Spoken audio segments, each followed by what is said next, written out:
Balita nga po sa Metro Manila, arestado ang dalawang Chinese matapos dukutin ang isang kapwa Chinese sa loob ng isang kasino sa Pasay City.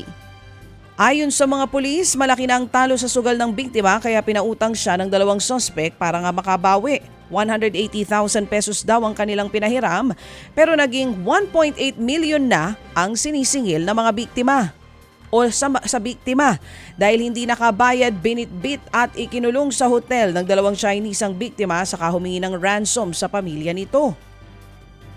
Agad namang nagsumbong sa mga pulis ang pamilya kaya naaresto ang mga suspect at na-rescue ito.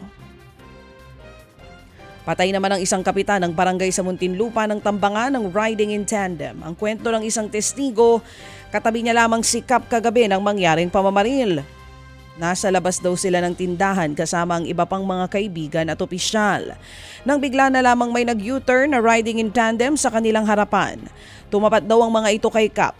Saka tumayo at pinagbabaril ang kapitan. Sinubukan pa raw ng testigo na pigilan ang riding in tandem nang humarurot pero bigla na lamang humarurot palayo at maging siya ay nabaril. Dead on arrival na nga ang kapitan nang dalhin sa ospital. Wala pang motibo sa pamamaril pero naniniwala si Muntinlupa Mayor Rufy Biazon na planado ang pagpatay kay Loresca. Patuloy pa rin ang investigasyon.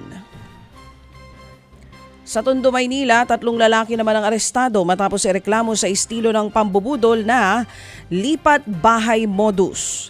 Sa nasabing modus, nagpapanggap ang mga suspect na may transport service. Kukuha sila ng customer na magpapalipat ng mga gamit pero imbis na i-deliver, tatangayin po nila ang mga gamit. Ayon sa 28 anyos na babaeng biktima, nakausap niya ang suspect sa Facebook page na Lipat Bahay Mindanao.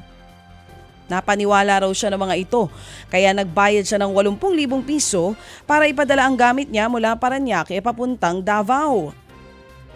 Aabot naman sa 400,000 piso ang gamit na tinangay ng mga suspect na hanggang ngayon ay hindi pa nababawi ng biktima.